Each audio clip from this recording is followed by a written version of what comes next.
but they. Oh, okay. Oh, jolly good. Got it.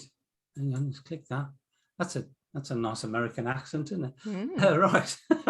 The plan that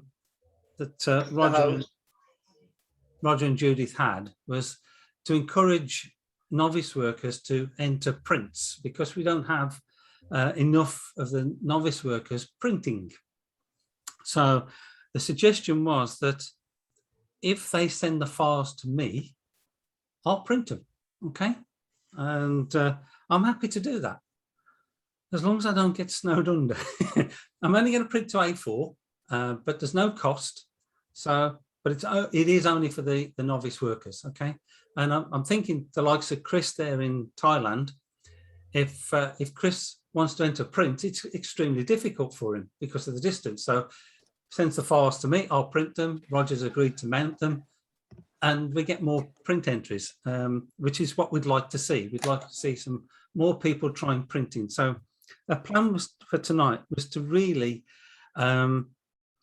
just discuss getting the files sorted so that I can print them. Okay, I'm not going to improve your picture, I'm just going to print it. But I might, if you twist my arm, print it on papers more suitable than you may have available. Okay, I've got a range of papers, and I'm happy to choose a paper that's most suitable for the picture. But that's as much as I can do. I'm not going to do improvements on it, because that wouldn't be fair. You know, it's your picture, so we just wanted to try and get you to send a file in, and I'll print it. So the idea was I'd talk you through getting the file right so that I can print it, and it comes out of my printer how you expected it. Okay, so the first thing is, I'm assuming everybody's got a profile screen, and I think you must have, because otherwise you wouldn't be able to do your PDIs and enter them safely. So if you've not got a profiled screen, then that's the first thing to do. All right, so what we got, I got a chat question. I'm happy for yes, I did say, Charles, I did say A4 size. Okay, let me get rid of that. So Charles was just asking if I said A4. Yes, and Roger will mount them on a normal 50/40 board and get them in there for you. Okay, go away. Clicking the wrong buttons here, sorry. Okay, share the screen. So if you have any questions, I'm happy for you to ask as we go, because I don't want you to not get what you want. So where's my screen gone? I shared my screen. Okay, are you seeing my screen? Should have Carla with the red hat on in the bottom. Yes, we have, yeah. Yes, we've got that, Dave. Okay, good. Right, now I've got some, I can open some raw files, because that's the starting point.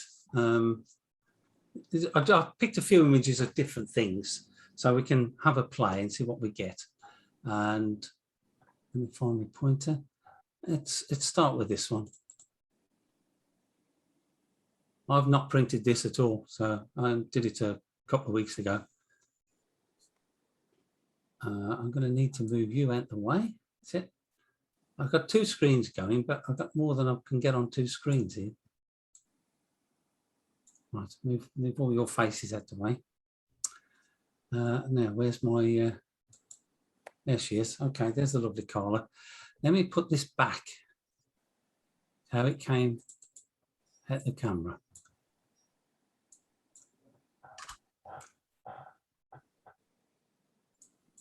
I was playing around with it earlier. There you go. That's what came out the camera.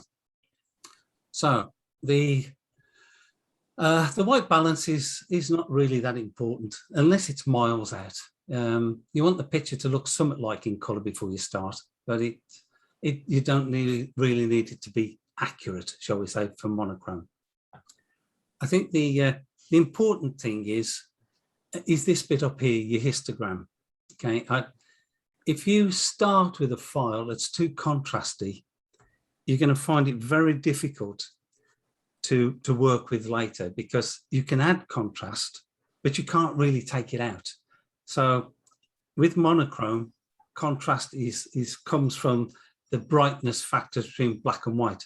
With color, the contrast comes from the different colors and the brightness of the colors. So it's important that you don't have a blocked up shadow. So if you can see top right there, this bit here, or more importantly, a burnt out highlight here. So if these two boxes checked, this is on Adobe, and I'm guessing Affinity is the same, and Lightroom. These two boxes ticked or checked like that, it will show on your picture if you have anything that's blocked up or burnt out. Now, there's nothing burnt out on this, but if you can see just round by Carla's ear there, and everywhere, by her earring, there's a little blue bit, which means we've got a black blocked up shadow. To be quite honest, that wouldn't bother me in the least, not that tiny bit. If I increase the exposure, let's see if I can get a cheek scope. There you go. You just see the red coming on the nose and the cheek. Those are burnt out highlights. And that's, if you check the box, top right, if you see, it's got a red triangle showing that you do have burnt out highlights. So if you do have that, that's the first thing to deal with. So let's put this back to near to 0. Okay, that's what came with the camera. So to make sure, I always go for a little bit of gap either end by just lowering the contrast. Okay, you see the histogram coming in? It's so easy to put the contrast back, but impossible to take it out. And the only problem with this picture really is these cheeks, the brightness on the cheeks and on the nose. Not a great picture, but it's I chose it just to emphasize some of the issues. And in color, it probably works better than it will in monochrome, but let's give it a go. So I can lower the cheeks a little bit, the brightness on the cheeks, taking that down, taking the highlights down. Doesn't matter if the picture looks flat and horrible, we'll deal with that later. And we could get rid of that bit of blocked up shadow, but it's so tiny, and in a place it's not going to bother anything. I don't see the point. I don't add variance, vibrance rather, or clarity at this point. Some people do. I just prefer to do it later. Monochrome is a conversion of colors to shades of grey. Whichever method you use to convert from color to monochrome, it helps the software if you give the colors a bit of a boost. So you can see the difference between pink and red or yellow and orange. So I increase the saturation just a tad. Okay, now the picture will look awful, but that's not the point. You're not printing a color picture. So I just add a bit and give it a bit of bite. Okay, so, but the important thing is this histogram at the top. And there we have a flat, uninteresting picture, but we're going to make it monochrome. You can convert monochrome in the raw file. Can't remember where it is now, but I'm not going to do that because it's terrible. So let's wait for it to open. Talk amongst yourselves. Be here any minute. You can see what the pictures I've been playing with. I've got some weird stuff on there. Okay. And there it is. So how you convert it to monochrome is entirely up to you. I like Nik Silver FX. I like that. I think it's the best one, but not everybody has it. You can get it free still, I believe. If you search, DxO still offer it free, but they don't support it.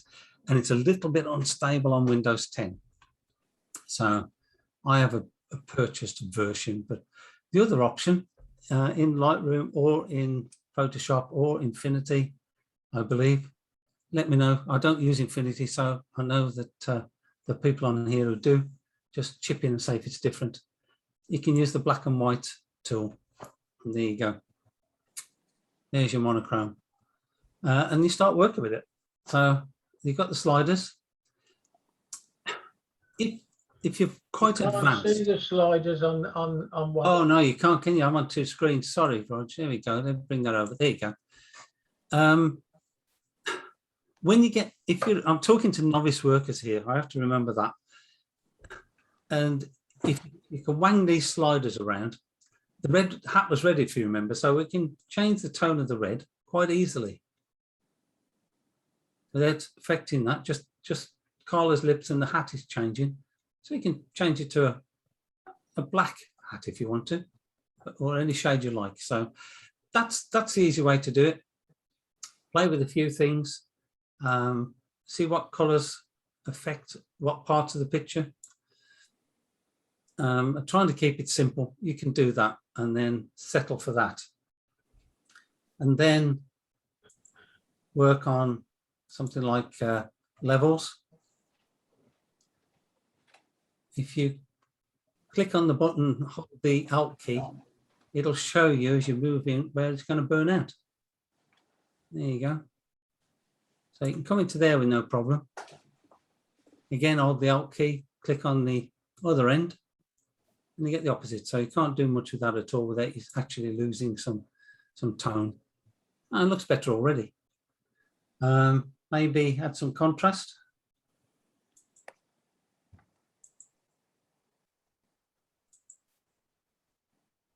I use curves for contrast because I with monochrome I really don't like moving the outer points, which is what happens with levels. So you do a little S curve. My tip is to do a really shallow S curve and don't go for contrast in one hit. Okay, you can't see my layers palette either, can you? So let me bring that over. Let me reduce Carla's size. There we go. I forget I'm on two screens and you only see one. If that's not enough contrast, I prefer to just copy it. So that's easy. Control J on a PC. Is it Command J on a Mac? I'm not sure. But if you just increase it in bits, Control J, it just takes seconds to put as many on as you like. And when you've gone too far, you just get rid of the one you don't want. You can go backwards, easy. And obviously we've got far too many on this, but on some pictures, I can do it 8 to 9 times before there's too much contrast. So nice and easy. Just build up your contrast in little bits. And then perhaps brighten it a bit.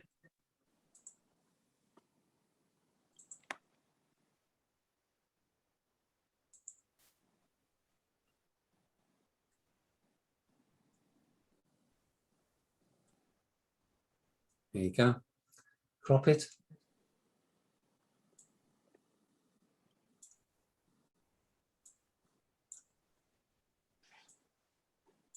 Something like that, perhaps not. Matter of taste, isn't it, these things? Put too much there. Play around this forever, can't you? There we go. Thank you. And then sharpen it probably. So but you do all this as normal with your PDIs. So consolidated layer and sharpen. I use Nik for sharpening because it's easy and it works. Once you've set it how you like it, then you can just leave it. So I'll do that. Personally, I wouldn't sharpen the skin on a portrait like that, so I put a mask on. This little item here will put a mask on the layer. If you're not following me, just say okay. So I put a black mask on. So if I press Alt and click the mask, I get a black mask. So there's no sharpening on that picture at all now. And if I get a brush, let me brush it over. Get a brush and paint with white. I can just sharpen the eyes. So let's see how this goes. Ooh. Oh, there you go. I thought it wasn't sharp at all then. So, so if I just paint with white, that'll sharpen up a bit more. There you go. I might do her eyebrows.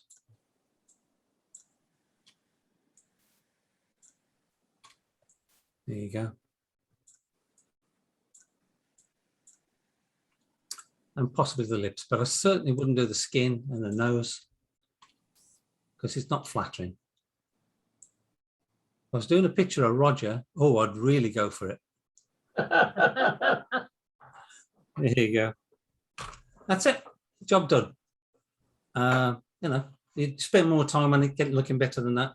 And then you need to send it to me as a JPEG. I'd love to receive tips from you, but I think it's going to have to be a JPEG. Otherwise, the internet's going to have a adhesive fit, isn't it? So just like when you do your PDIs, but you can make them bigger. Okay, what I would say is I need to keep them under a megabyte. Otherwise, I might not get them. So the easiest way to do that is convert to 8 bits. It's monochrome, it's not color. So 8 bits are going to be enough. So convert to 8 bits. That'll halve the file size straight away. Okay, so we're on 8 bits. And then image size. I would go for something like 3000 on the longest side, whether it's uprights or width, it doesn't matter because we're not projecting these, I'm printing them. So try and get the maximum out of it for you. So we go for something like 3000 pixels on the longest side. Stick with the 300 pixels per inch. And there you see we've got 10 inches, which is almost A4 size. Let's go with that. You can convert to sRGB if you want to. It's not so important this time. And then when you convert to JPEG, save as. Oh, we have to do this silly save a copy now, don't we? Save a copy. I'm not sure where it's going to stick this, but it doesn't matter, does it? Hang on. I'll put it somewhere we can find it again. I better do that, haven't I? Otherwise, I'm going to have pictures all over my hard drive. Where's my zooms?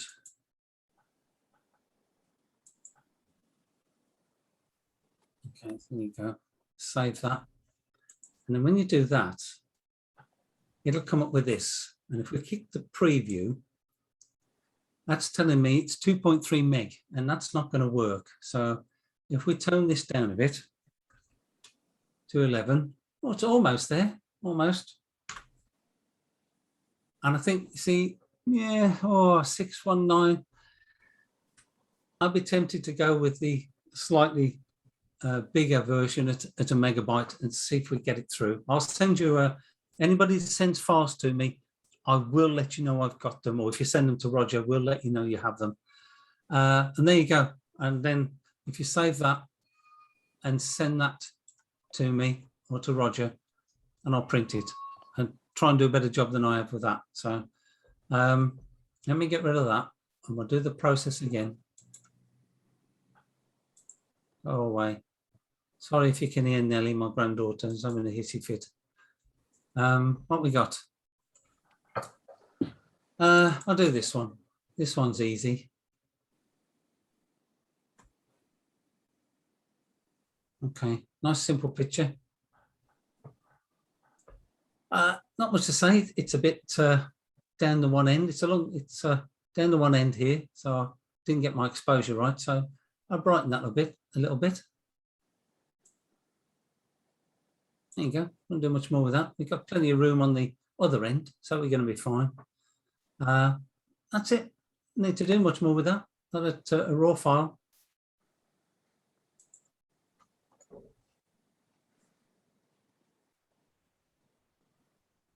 You're all very quiet. It's scary. Have you all dropped off? No, they're still all there. Are they? Oh, okay. There we go. It's almost monochromatic to start with, isn't it? So I'll crop it. You're probably wondering why I did so much water. Well, I didn't have my tilt shift lens with me, so I wanted upright verticals. So keep the camera level, and of course you get an awful lot of water. Oh, this is Berlin, Sandra, your neck of the woods. So crop it, get rid of. Oh, you see, I would have to straighten that, wouldn't I? So let's straighten it. Oh, stop it. It's I can't. This is a smart filter, so I'm going to just bear with me a second while I just stick something on and do nothing with it so that I can get rid of my smart filter. There we go. Let's try and straighten that up. Oh, what's the easiest way to do it? Let's try this one. There's a new perspective in Nik Filters. Let's try this. So get rid of that.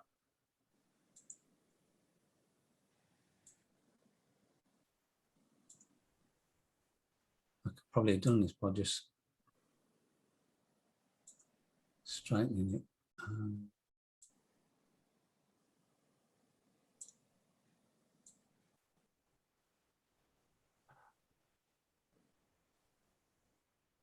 Not going to be perfect. You need to take more time than I do. So let's apply that, see if that's any. Oh, there you go. That's pretty good, eh? Then we can do the other side. Ooh. What happened there?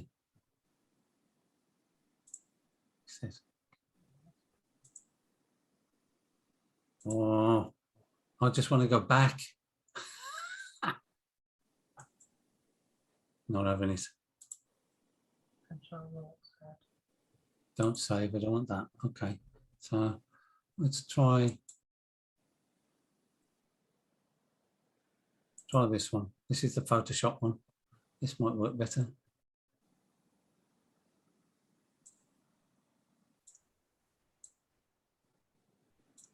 Not having it either, is it?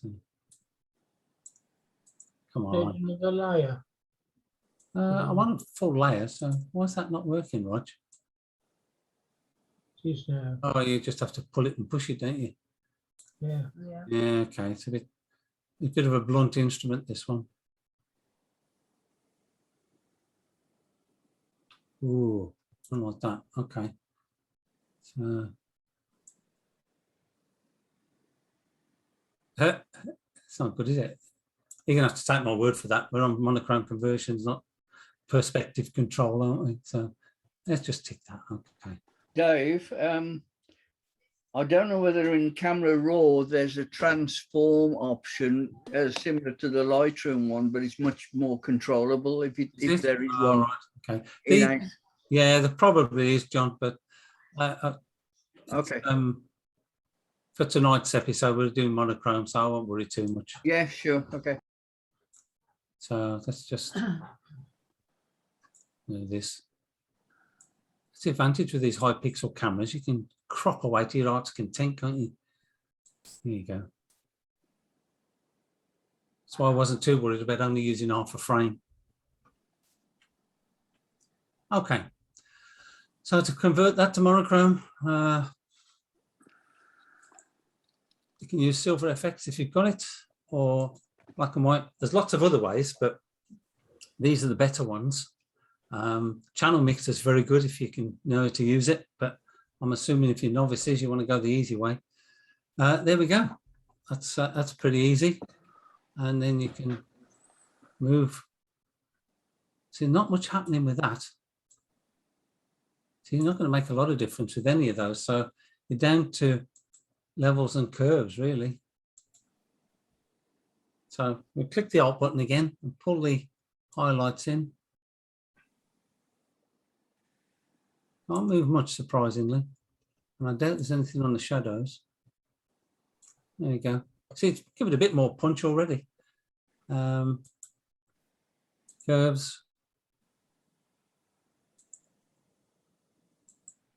There you go.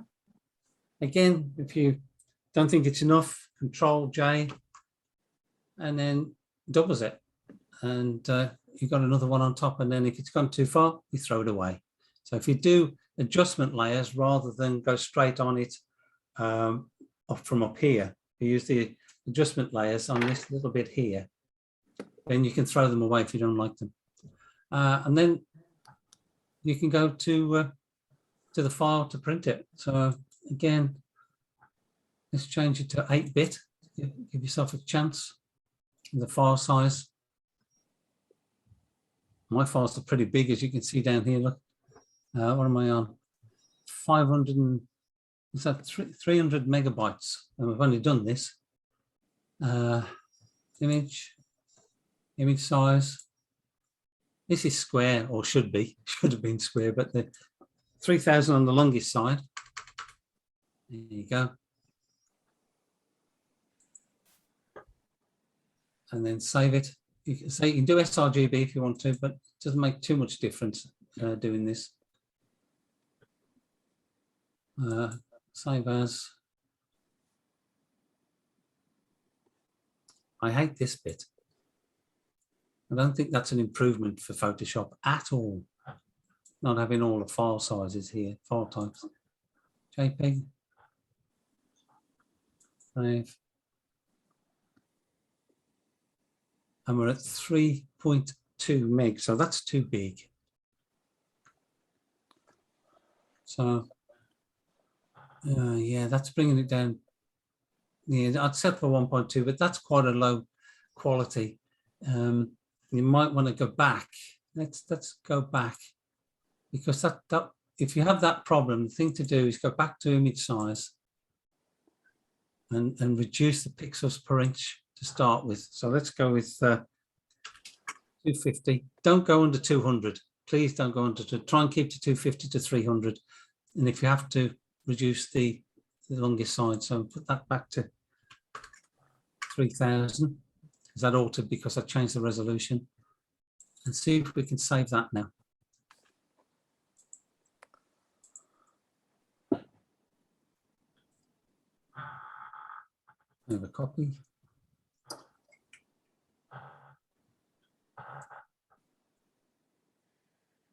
JPEG. Save. See what we get now. So we can get it. Oh, it hasn't made much difference, has it? Yeah, that's a big file for some obscure reason. Does it still think the rest of it's there, Dave? I don't know. Let's try, cancel that. That's a massive file, isn't it? Oh. That is a massive Got a file. lot of layers, mind you, but perhaps if you. No, it should make it. I can flatten it, but that shouldn't make any difference at all. I say if you flatten it, doesn't it help? A little. Let's see. You might be right.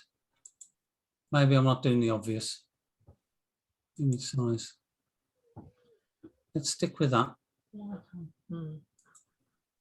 that's dropped it down a bit, hasn't it? So yeah, that might fix it.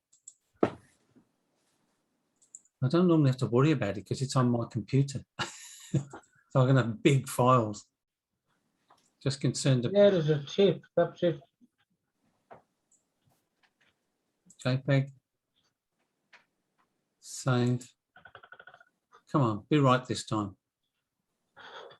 No, it's still the same. We've flattened it as well. So that is just one big file, isn't it? So if you get a file that's that big, your only option is to send it by WeTransfer.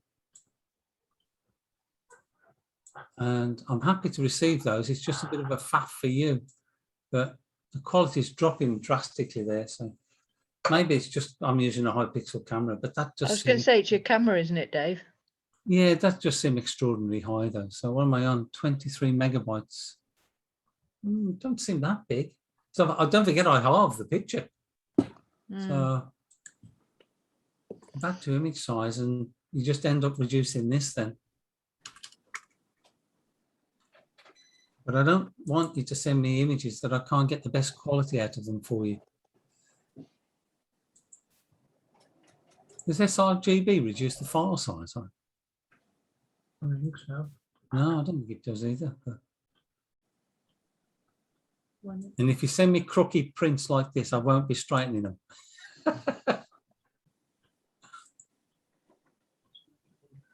When it copied, Interesting, because Carla's picture is on the same camera.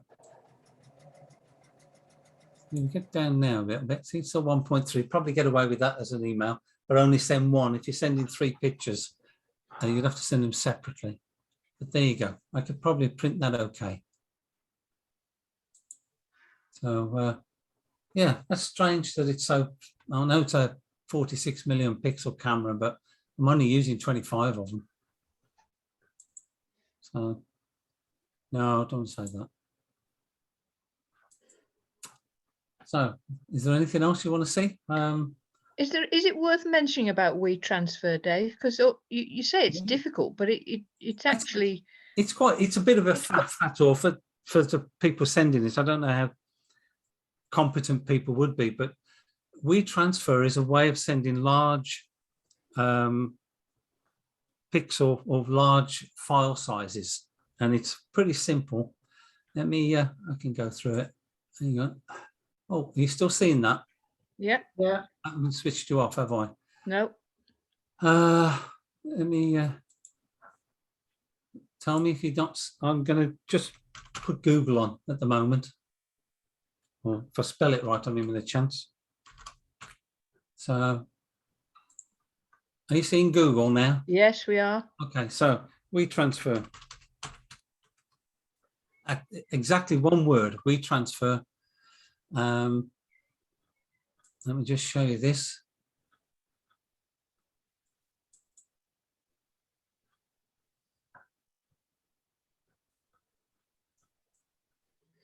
Get rid of all this stuff because you want the free version. I was going to say you want the free simple version, don't you? Not the pro.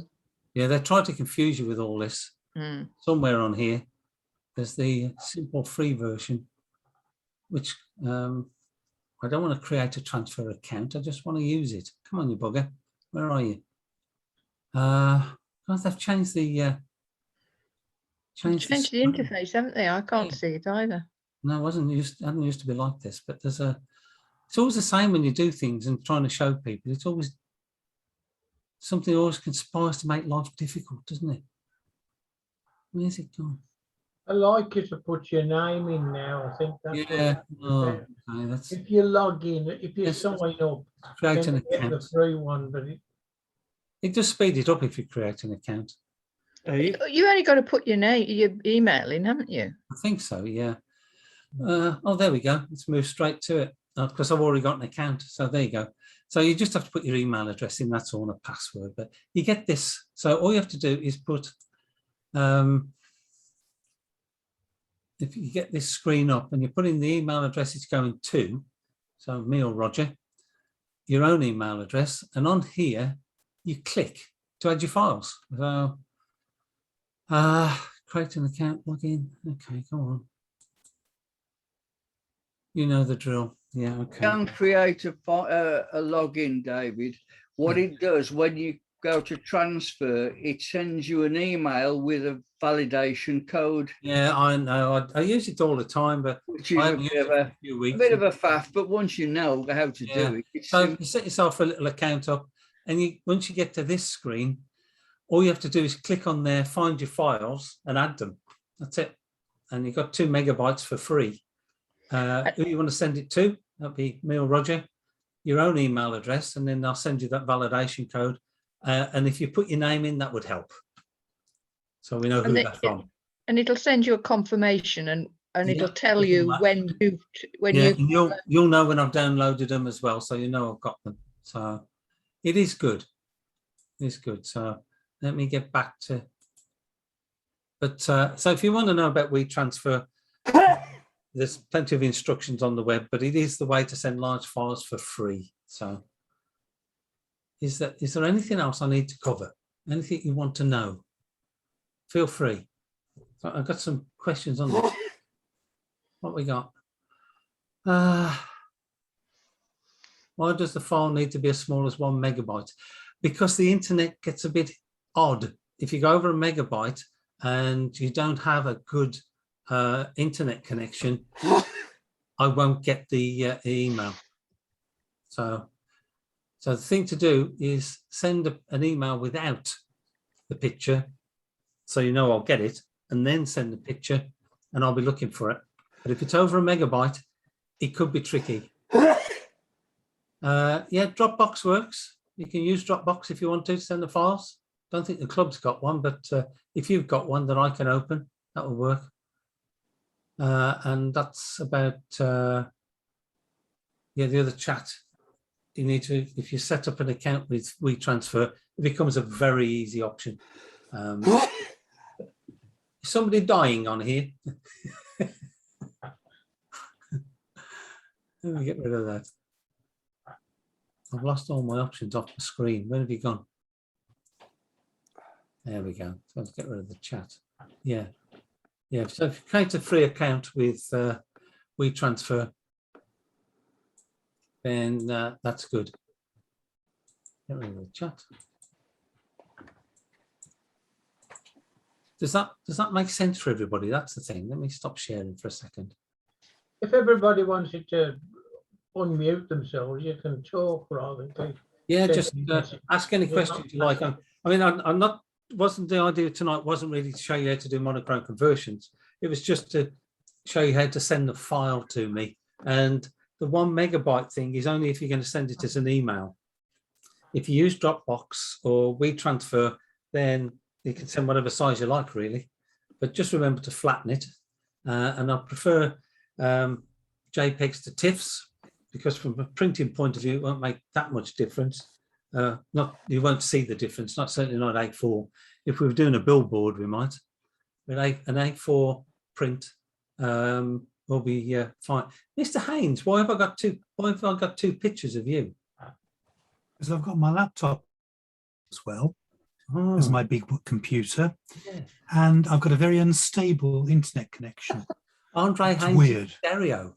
I do Yeah. apologise for That's giving you quite two scary, pictures Andre. of me. Can you swap them over? Because It's very depressing, actually, I would have thought. You don't want But to. I rarely ever have an unstable internet connection. But today I have. Mine's been playing up too, just because I didn't want it to. So, is there any questions? Does that make sense? If you make your picture how you want it and send it to me with as large a file as you can get down the internet, and I will print it for you. You used a phrase called profile screen right at the beginning. What did you mean by that? Profiles. Or screen profile or something? Did I? Yeah. You went. People should have their screens Oh, profiled. profiled. Sorry. Yes. Okay. Yeah, that's what you said. Yeah. Oh, you didn't understand that. I did not understand. Oh, right. Okay. Now, profiling a monitor or a screen is so that when you produce a picture on your computer, it looks exactly the same on mine. The only analogy I can give you, if you go into a television shop and they've got all these televisions on with exactly the same program, they all look different. Right. Yeah? If you profiled them, they'd all look the same. Well, how do you profile your screen? You've got, That might be a device. whole nother evening. Okay. All right. no, hang on. Have I got my, I don't know, you buy a device. Okay. On mine. There we go. You want something like this, a spider. This is a spider, but there's all sorts available. Color Monkey is another. Go on, Much more Rog, what's all the expensive. options? Okay. Which is the easiest to use? Oh, they're all easy. Okay. This is, there you go. It's just the price you've got to decide on. That's a spider. There's a 5 now. I've got a spider, and all you do is you dangle the device on your screen and click go. And what it does, it puts a lot of colors on the screen that it knows should be a certain color and tone and density. And if it's not, it produces a little file that it embeds in your computer.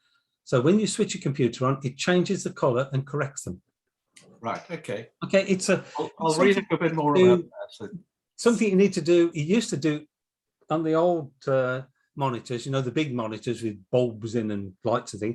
You used to do them once a month, but once a year now I'll do. So if you can beg, steal or borrow one, then they're about 100 quid.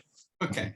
All right, they're about £100. So again, if you go to the show, they'll have deals on profiling tools. You can buy them for doing prints, projectors, all sorts. You just want one for your monitor. Right. Okay. All right. So Thank you very much. if you have a problem, drop me an email and I'll try and sort it for you. But I don't think the instructions- club's got one that we loan out, have we, Rog? No, we haven't.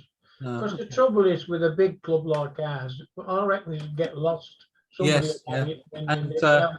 And can you use it on a number of screens? Are you allowed to use it on different computers? Yes. Yeah. Yeah. No, so you can beg, steal and borrow one. It doesn't matter. There's certain ones you can only use on two screens. Yeah, that's what. That might be the Color Monkey.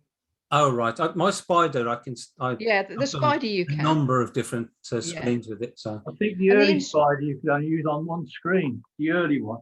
yeah. Yeah. I know if you're running two monitors like I am, you can only calibrate one, Yeah. profile one, unless you have a very expensive graphics card.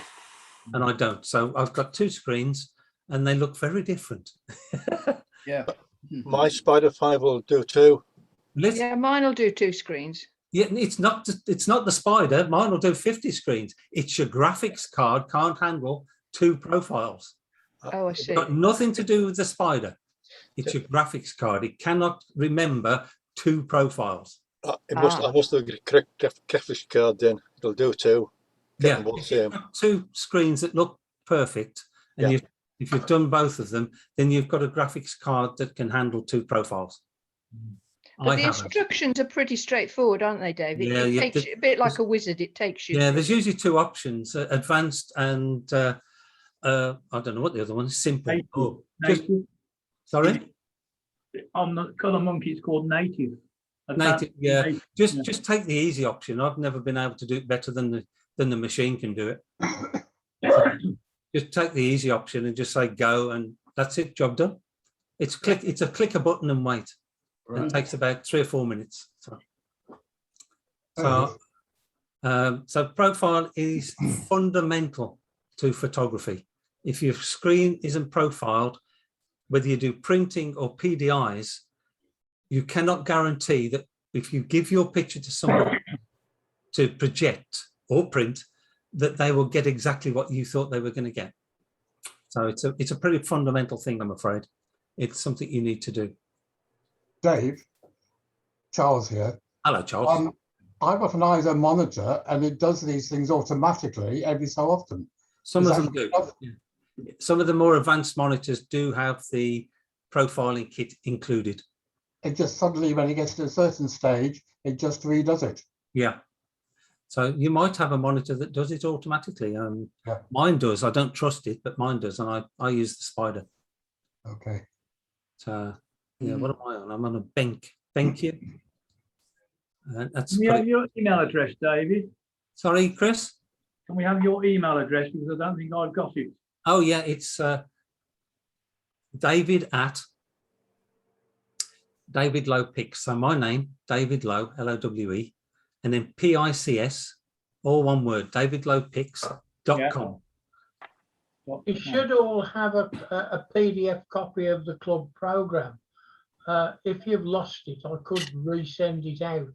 I'm And in there. It's got all the committee and all their email addresses in that. So it's just davidlowepics.com. davidlowepics.com. Okay, thank you. Dave, that was splendid. I think you've covered most things that. Well, most people need. That's good. if you've got my email address, you can always ask again. You can always drop me an email, and I know Roger will answer emails, and so either of us, if you have a problem, we'll try and help. And it's recorded, so people can go back slowly over what you've said. And speak really slowly. We would like everybody to have a go at producing prints for this first meeting in the club room. It's a toe in the water, this is, and Lee Preston is going to come up and do the judgment live in the club room. People will have the option, of course, of watching either from the club room or from home, hopefully. Yeah. But, you know, I think we do need to start trying to get back to normality. And Lee will be really good with his. Well, Lee's not helpful critical, comments. is he? Lee's not a critical judge. He's not like me. No, be constructive about all the pictures. That's the. So the don't be afraid to have a go, because he No. won't embarrass you. He's not that sort of person. Mm. He's very helpful. So, and there's plenty of people in the club that will help. You know, if you're not sure, get in touch. And if I can't answer it or Roger can't answer it, we know somebody that will, and be able to help you. So we're happy to help and get you into printing. Yeah, Well, it's a super offer, Dave, to print the pictures. I think that's a real Yeah. boost for people who haven't tried I'm before. just hoping I don't get 60 prints to do. There's Sadiq's just asked a question, will be limited people in the club room? Normally speaking, on a club night in the past, we had 40 people. We would still be able to socially distance 40 people at a meter of that in the main room. But do remember that we've, since you've been there last time, we have very sophisticated air changing stuff being installed in the club room. So as the guidelines from the government originally asked, the air is constantly changed in the club room and in the studio for that matter. There's two separate systems. There's vents all around the room, and it pulls out the air, brings in fresh air all the while. So I think we're pretty safe. What we will say is that no, you don't, because it warms the air up as well as it comes in. We will ask people only to come if they are double vaccinated, and or that they've done a test, a flow test. So that's only fair to other members who attend. But I think the age group of the club in general probably means that most people, or most adults are now, aren't they? So if you're one of those people who refuse to be vaccinated, then we'll say, I'm sorry, you really better not come. And you can wear your mask if you feel. You can wear your mask. Yeah. That'd be a blessing to us all. I think, Roger, we also back on the printing bit. We're going to do a demonstration in the club room when we can, to show you how to physically do it yourself. And that'll be, shall we say, a longer night, a couple of hours, and we'll talk through the process of actually physically printing and going through all the options on the printer and which ones to click. And the club's got a Canon printer, so we'll get that up and running, and anybody that wants to come along, and we'll go through the process. We'll do colour as well. We may as well on the night. Monochrome is a bit more tricky. And so then following on from that, we perhaps ought to have an evening on how to mount your prints. Yeah. Yeah, we'll leave that. We'll get some live techniques. We'll probably continue to run the ones on Zoom as well, but we will do some live workshops. And things like printing and mounting have got to be live, really. It's easier if they're live, I think. But so I'm happy to come down to the club and do some printing and see what we can, and take away some of the myths. And I think for us there, the profiling of a printer also has to be done, and the paper. So we can talk through that and help people that haven't been through that process of having paper profiled. We can go through that as well.